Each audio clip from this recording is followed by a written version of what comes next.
We are doing our State of the Program series for the second year in a row this year. One of my favorite things to do in a college basketball offseason. And the goal of this exercise is to basically rate an overall program's health from 0 to 100. If you get 100 out of 100, you are the healthiest a college basketball program could ever be. And if you are 0, you are as tragic as the worst program in the history of college basketball. There's 5 categories. We are both going to rate them on a scale of 1 to 10. We'll add your rankings to my rankings. And ultimately, the goal is to have a score 0 to 100. If they get perfect 10s across the board, it's 100. We're going to start with a program that I think has an argument, Cart, to be the highest rated program in our entire State of the Program series. I don't know if they're going to get a perfect score. I'm going to do my ratings on the fly just like you are here, but it's Matt Painter's Purdue Boilermakers, the preseason #1 team in the country, and a team that has reason to believe they have the National Player of the Year, a team that had the #1 rated recruiting class for next year just a week ago. There's a lot of good things going for Purdue right now. Before we start this, are you anticipating a very high score for Purdue here? Yeah, to sum it up quite quickly here, Purdue's past year, off season, whatever you want to call it, the time period that'll kind of be judged upon the state of the program and moving forward. It's reminiscent of the summer of 2016 as far as music. It didn't miss, Gregory. It didn't. We had Drake albums dropping left and right. Summer 16 dropped 6666666. As soon as I step in the city, they throw a parade. They never forget. It was just a great time, and it just seems that at every turn, Paint, Purdue, the city of West Lafayette, Brian Newbert have not missed. No one associated with the black and gold have missed. Dustin Schutte, no one has missed. My goat. Yeah. Newbert, not Shooty. Respectfully, Dustin. I like you too. Whoa. Okay, let's get to it. 5 categories: returnees, departures, recruits, transfers, vibes. We'll explain these as we go through them. They're the same as last year if you watched the video last year. Let's get right into it, Cart. Starting with returnees, 1 to 10. They get a 10 if their returning class is perfect, impeccable, whatever positive word you want to describe it. They get a 0 if it is horrible. Purdue returns Braden Smith, CJ Cox, Fletcher Lawyer, Trey Kaufman-Renn, Daniel Jacobson, Jakari Harris, Raleigh Burgess, and Jack Benter. In that group I just mentioned, 8 players. That's a very high number. A preseason National Player of the Year candidate, 2 preseason All-Americans, and 3 guys that started in a national championship game 2 years ago. This has to be a 10, doesn't it? Yeah, I don't know. I'd like to see someone make an argument for it not being a 10. But yeah, it's a 10. It's basically the best group of returnees in the entire sport. I don't even think there's an argument for another one, right? You are returning the Bob Cousy Award winner, possible National Player of the Year, first team All-American Braden Smith. You are returning another potential first team All-American, possible. What's the power forward award? Is it Karl Malone? Redacted, but yeah. Yeah, yikes. Trey Kaufman-Renn could win that. So yeah, and then you combine that with Fletcher Lawyer, who has not shot under 40% since, I don't know, Third grade. 2001. Yeah, right.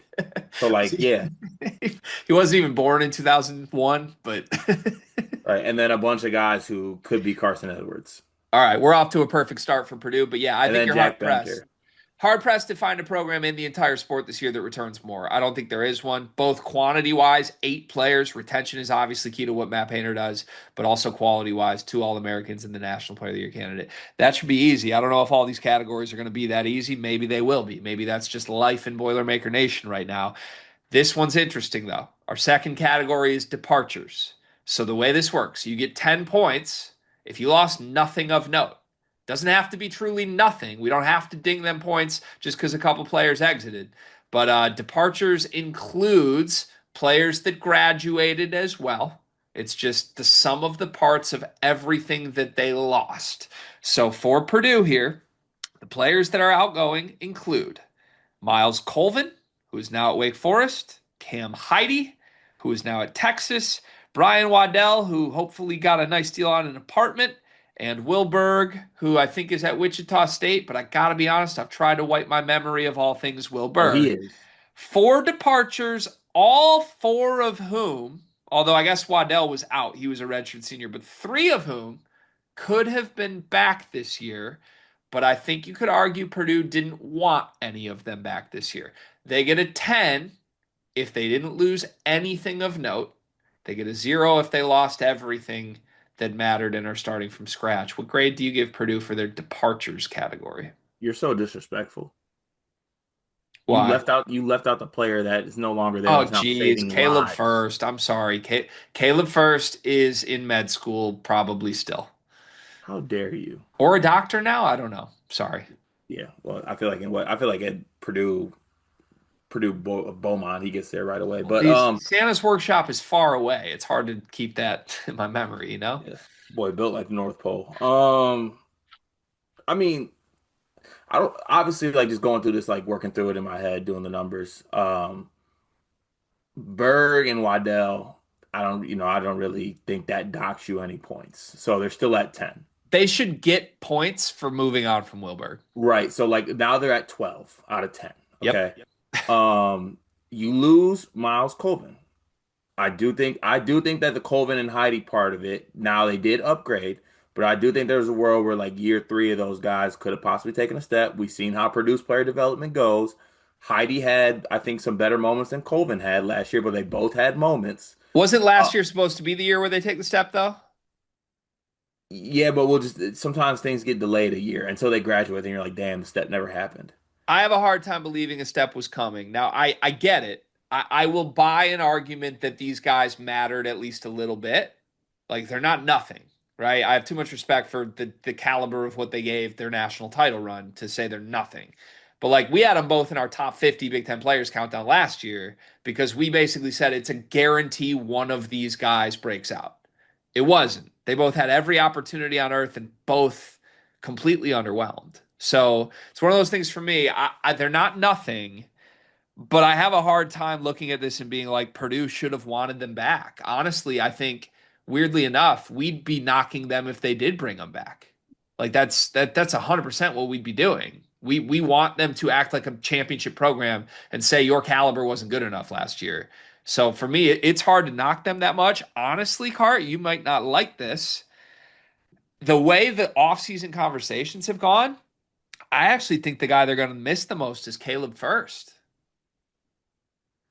I really Whoa. do, which is crazy. But I think Caleb First got all the criticism for everything that went wrong with last year's team, when in reality, First was being asked to admirably step in at a spot that he wasn't even supposed to be playing. Like, and I think he had good moments, right? There were moments where Purdue won games and First was giving them really good minutes last year. So to me, I like they couldn't have brought First back. He was out of eligibility. But if we're just talking like impact of the guys that are gone, I actually think First is one that still would have given them good minutes. I think we're kind of past the point of thinking that was going to happen with Colvin or Heidi to me. So does that factor into where you end up with their number then more so than the other two? My number ends up a 9 here I because was gonna go 8. I don't think on its own, standing alone, I don't think Purdue should have done anything differently than they did. But I do think there could be a moment this year between First, Heidi, and Colvin where we look back and say, hey, maybe we missed them just a little tiny little bit. Even if it's just literally, we don't have any size on the wings. Because they're gonna play a bunch of guards now. Colvin and Heidi at least gave you a little bit of height on the court in between Braden and all these guys. So yeah, for me it's a 9. You're going with an 8? Yeah, 8. All right, we'll give him an 8. 9 for me. Okay, moving on. Recruits. Recruits is our next category. The incoming freshman class. Jack Benter's a redshirt freshman. He doesn't count. Aaron Fine's a redshirt freshman. He doesn't count. They counted last year. So for Purdue this year, it's just a two-man incoming freshman class. It is Antoine West, a three-star, and it is Omer Meyer, arguably the most prolific incoming international player in the Big Ten Conference. Omer saves their score in this category for sure. If it was just Antoine West, they wouldn't get many points here. How do you square this class? 10 if it's awesome, 0 if it's nothing. So I'm gonna try to stay consistent throughout these as much as I can, but you know if you are going to have a small class like this, you know your score is going to be lower on here. But you are going to have if you have a player Omer Myers pedigree, that'll bump it up a little bit. Um, so you know, and I actually think Antoine West is gonna be a guy eventually. I just don't know what it'll be like on this year's team, but I do like I do like what he can possibly bring. Um, I think I'm gonna go with a 7 on this one. Just a 7. Does Does your score on recruiting get affected at all by the positive momentum they have? Because this is supposed to be like an overarching state of the program thing. This category we're technically just supposed to rate this year, but you look ahead of class, they're recruiting better than they ever have. If you want me to do that, then it's going to be higher than a seven. I'm gonna take a little creative liberty here and bump them up from a 7 to an 8. It would have been a 7 for me if it was just Omar and West or Omer and West, but it's gonna be an 8 because I think this program has more recruiting momentum than they ever have. I'm good with that. I actually like to bump to an eight as well. All right, and for me, do you expect West in the rotation? That's hard for me. I just don't. Even if he's giving them good things, to me it would mean that something went wrong with Cox or Harris.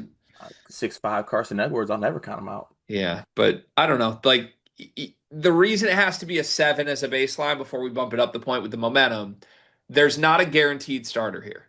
Even though you and I believe Omer Meyer is awesome, there's just not like there's no guarantee on roll for either of these guys. We could look back come in February and this was like no impact from a freshman class. We don't think that's going to happen, so we'll give it a 7, but bump it up to an 8 because of the momentum. Next category, transfers. Last year, I remember doing this exercise. We struggled grading Purdue because we had to give them basically an NA for transfers. We basically had to give them a 0. So this year, Matt Painter finally did what we were begging him to do.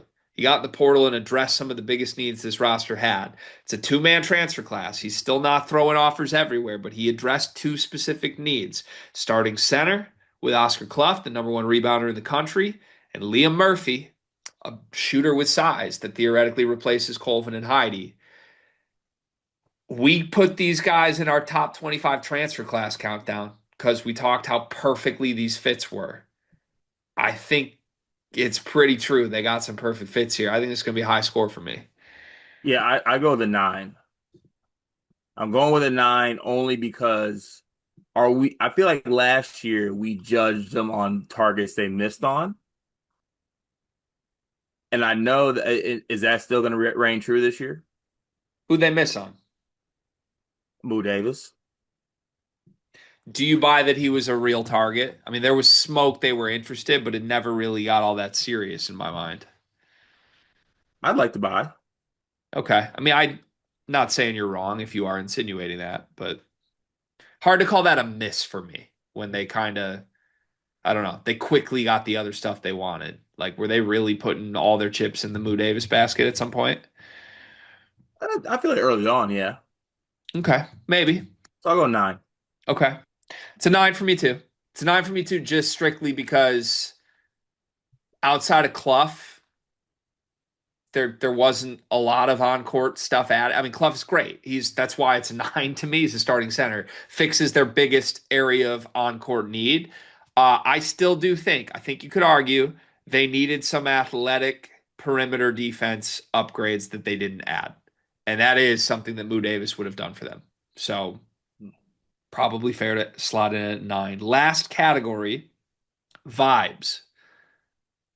You can 10. define this however you want. What is your 10. grade for vibes? 10. The preseason number one team. They're recruiting well. Painter's spending money. He's doing stuff he hasn't done before. They had Braden Smith. They had TKR. It's I don't know how it's not a 10. The Final Four's in Indy. It's 10.